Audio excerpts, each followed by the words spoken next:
I once saw a girl sit down on the floor in one of the cubicles and show everyone her clit ring.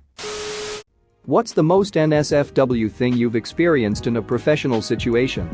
Hey, it's you again, thanks for coming back to another storytime. I'm Andrew, your narrator. You're going to love this one. While you're here, why not like the video, subscribe, and ring the bell button so you don't miss any more NSFW storytimes with me. If you don't, I'll show everyone in your family your internet history. Let's get into the stories. I worked at a restaurant and one of the hostesses would talk about having anal beads in while working and how she came when she walked around the restaurant. Walked in on two people having sex in the break room.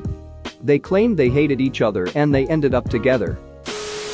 I was getting a physical for school and had to take my gown off for the hernia part. That same moment the doctor's phone rang and he answered it.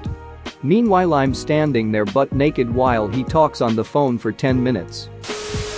Owner's son at a computer repair shop would use the test bench to look up stupid crap. He got the test bench infected with viruses while looking at cat porn. No people. Just cats. Having sex. At least he was laughing uncontrollably at it instead of furiously masturbating to it. First startup I worked at in the 90s, just a few of us ran meetings by having the note taker use a sheet of paper placed over a Playboy. If the note taker started flipping through the magazine, the meeting wasn't interesting enough and was declared over. I work at the hospital. Walked in on a mom and dad snorting mom's pain pills off the medical cart. Go figure, their child was also born addicted to methadone. Immediate reporting done. There was a guy and a girl, not in a relationship, that used to regularly go into the sick bay around lunchtime for 10 to 20 mins. She was a bit loud. Everyone nearby knew when they were in session. In Brazil, we have this WhatsApp joke where they put some random video with the audio of Alexis Texas moaning very loud. Once I was in a kinda serious meeting and my boss got caught in one of those jokes. Needless to say that everyone laughed and took a 5-minute break before resuming the meeting.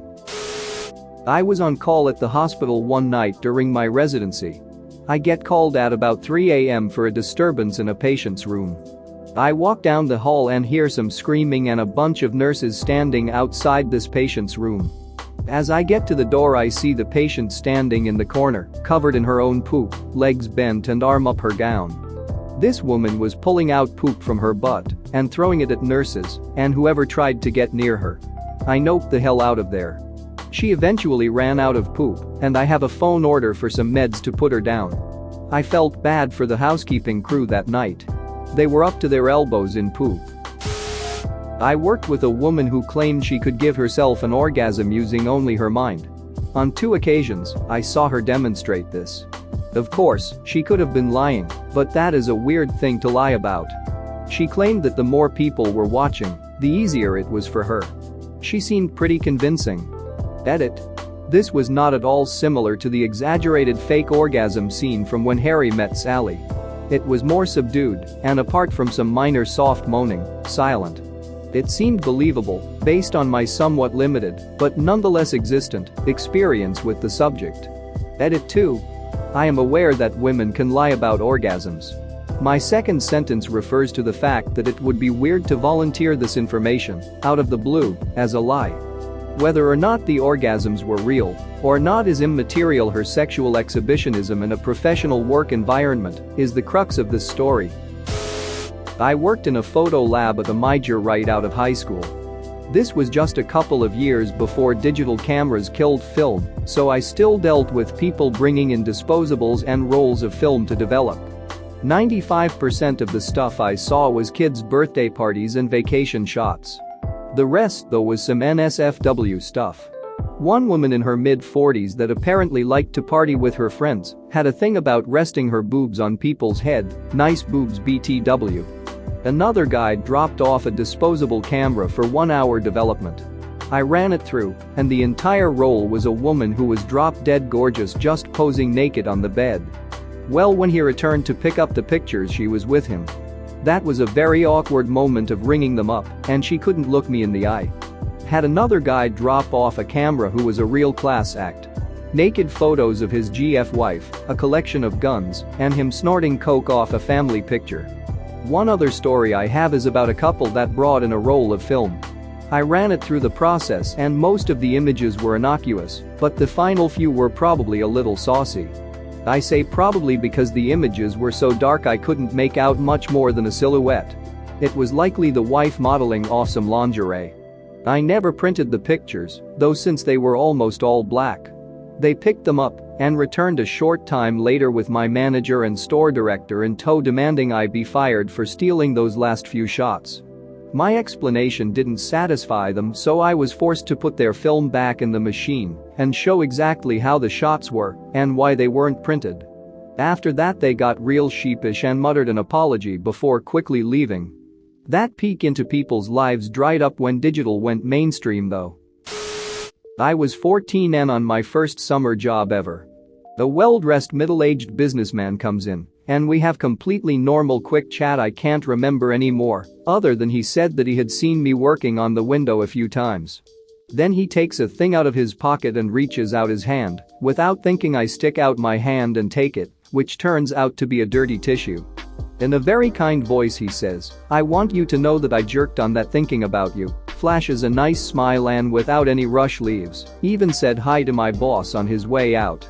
Took me a while to understand it really happened and start acting, just enough for him to leave. He knew it and did it on purpose. I spent the rest of the day mostly crying in the bathroom.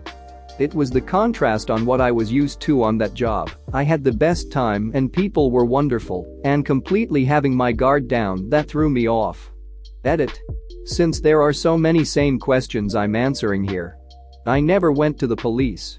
Back then I only told my closest friends. I think that's the reason why I felt so angry about this for quite a while. I wasn't necessarily traumatized, but I definitely had these pangs of anger when I thought about the situation on a shower or lying on the bed. I would have everything I could possibly need to go to the police.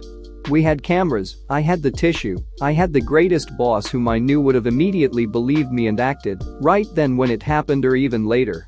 She was a kick-ass though lady, and I know that if I had immediately opened my mouth and yelled to her what happened, she would have slammed the door and not let him leave. I didn't go to the police, firstly because I felt deeply ashamed of what happened. Just saying out the words he told me was way too much. I didn't even tell my sisters until years later because I knew they would tell my parents, and I told them everything. The first person I told exactly what happened with details was my then boyfriend 2 years after it happened, and he was the first person who even mentioned police. The second reason I never told anyone, let alone the police, is that it wasn't anything completely revolutionary to me. Yes, it was deeply shocking to someone who had only kissed guys and was pretty much unaware that people around me even masturbate, but I had been sexually harassed and humiliated before that incident so many times that I always thought you just deal with it and move on. And I don't mean hormonal teenage boys. I'm not saying guys your age aren't capable of doing horrible and traumatic stuff too, but grown men. Grown men had offered me money for sex, taken pictures of me, called me names, stared at me. I've been groped, touched, complimented, and shown penis I didn't want to see. And I'm not talking about only being a teenager. I remember men starting to notice me when I was as young as 8 to 9. It definitely got worse after I developed hips and ass as a preteen, but even before I had the shape of a woman, and even still then I was stick thin and looked young, just like I still do. Everyone I know had been harassed. I promise you, every single living female has at least one story like this. After this incident I've been harassed, like my second boss on my second job accidentally smacked my ass when I was 15, to give one example, or something that can't be counted as sexual harassing, but approaching so many times while working that I can't start listing those incidents. Working on customer service as a female does that. I still get that treatment, but I know exactly how to deal with creeps nowadays. It took me a long time to realize that I have the right to be other things than nice and polite to strangers, especially at work. And you can do it by not being vulgar or physically offensive, but make your message loud and clear. Fun tip that works surprisingly often after someone shoots you with a greasy, disgusting comment. Just intensely staring at him with a deadpan face, not saying one word or acknowledging his action. But just staring the crap out him is ridiculously effective. Complete your job while not moving an inch. If he tiniest bit normal, he will get uncomfortable as duck and even start apologizing. People, don't be afraid to call the security, tell your boss, and even go to the police. Let's make a world a better place, people. Maybe one day young children, girls and women won't have to go through all this.